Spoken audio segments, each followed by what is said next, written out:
Hi കൂട്ടുകാരെ, പുതിയൊരു വീഡിയോയിലേക്ക് എല്ലാവർക്കും സ്വാഗതം. വേനൽ ചൂടിൽ നിന്ന് ചർമ്മത്തെ സംരക്ഷിക്കാൻ ഒഴിവാക്കാനാവാത്ത ഒന്ന് തന്നെയാണ് സൺസ്ക്രീനുകൾ.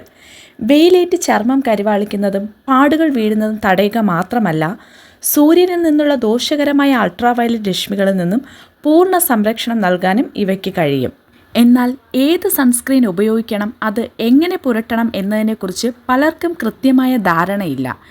ഇതിനായി ശ്രദ്ധിക്കേണ്ട ചില പ്രധാന കാര്യങ്ങളാണ് ഈ വീഡിയോയിൽ പറയുന്നത്. വീഡിയോ സ്കിപ്പ് ചെയ്യാതെ തന്നെ അവസാനം വരെ കാണുക. ആദ്യത്തേത്, സൺസ്ക്രീൻ വാങ്ങുമ്പോൾ എന്തൊക്കെ കാര്യങ്ങളാണ് ശ്രദ്ധിക്കേണ്ടതെന്ന് നോക്കാം. SPF അതായത് സൺ പ്രൊട്ടക്ഷൻ ഫാക്ടർ കുറഞ്ഞത് 15 സൺസ്ക്രീനുകൾ വേണം ഉപയോഗിക്കാൻ.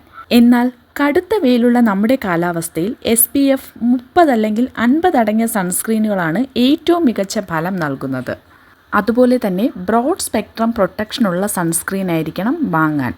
സൂര്യനിൽ നിന്നും UVA, UVB എന്നിങ്ങനെ 2 തരത്തിലുള്ള അൾട്രാവയലറ്റ് രശ്മികളാണ് പുറത്തു വരുന്നത്.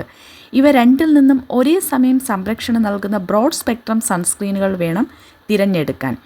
UVA രശ്മികൾ അകാല വാർദ്ധക്യത്തിനും UVB രശ്മികൾ കരിവാളിപ്പിനും കാരണമാകുന്നു. അടുത്തതായി ശ്രദ്ധിക്കേണ്ടത് ചർമ്മത്തിന് അനുയോജ്യമായവ തിരഞ്ഞെടുക്കുക എന്നതാണ്.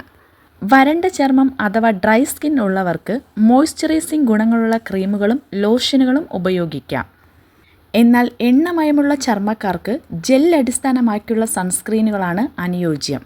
അതുപോലെ ശ്രദ്ധിക്കേണ്ട മറ്റൊന്നാണ് ഇൻഗ്രീഡിയൻസ്. കെമിക്കൽ സൺസ്ക്രീനുകളിലെ ഓക്സിബെൻസോൺ പോലുള്ളവ സൂര്യരശ്മികളെ ആഗിരണം ചെയ്യുമ്പോൾ സിങ്ക് ഓക്സൈഡ് അടങ്ങിയ ഫിസിക്കൽ സൺസ്ക്രീനുകൾ അവയെ പ്രതിഫലിപ്പിച്ച് മാറ്റുകയാണ് ചെയ്യുന്നത്.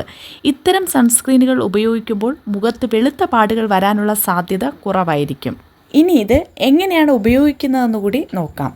പുറത്തിറങ്ങുന്നതിന് അരമണിക്കൂർ മുൻപെങ്കിലും സൺസ്ക്രീൻ പുരട്ടാൻ ശ്രദ്ധിക്കണം. സൺസ്ക്രീൻ പുരട്ടിയതിനു ശേഷം കുറഞ്ഞത് 20 മിനിറ്റെങ്കിലും കഴിഞ്ഞ് പുറത്തിറങ്ങാവൂ.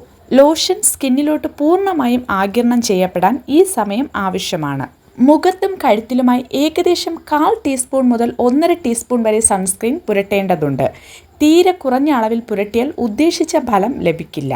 സാധാരണ നമ്മളൊക്കെ ചെയ്യാറുള്ളത് പോലെ കയ്യിലേക്ക് കുറേയേറെ ഞെക്കി എടുത്തിട്ട് പുരട്ടുന്നതിന് പകരം സൺസ്ക്രീൻ നേരിട്ട് മുഖത്ത് പൊട്ടുകളായി അപ്ലൈ ചെയ്യുക. അതിനുശേഷം നന്നായി തേക്കാം.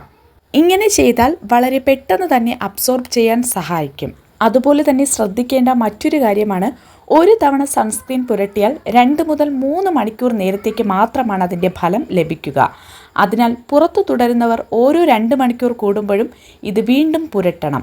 അമിതമായി വിയർക്കുകയോ നീന്തുകയോ ചെയ്താൽ ഒരു തവണ കൂടി പുരട്ടാൻ ശ്രദ്ധിക്കുക. എവിടെയൊക്കെയാണിത് പുരട്ടേണ്ടതെന്ന് നോക്കാം. സൺസ്ക്രീൻ ഉപയോഗിക്കുമ്പോൾ സാധാരണ എല്ലാവരും മുഖത്ത് മാത്രമേ ഉപയോഗിക്കാറുള്ളൂ. എങ്കിൽ അതുമാത്രം പോരാ. വെയിലേൽക്കാൻ സാധ്യതയുള്ള കഴുത്ത്, കഴുത്തിൻ്റെ പിൻഭാഗം, ചെവികൾ, കൈകൾ, പാദങ്ങളുടെ മുകൾ ഭാഗം തുടങ്ങിയ എല്ലാ ഭാഗങ്ങളിലും ലോഷൻ പുരട്ടണം.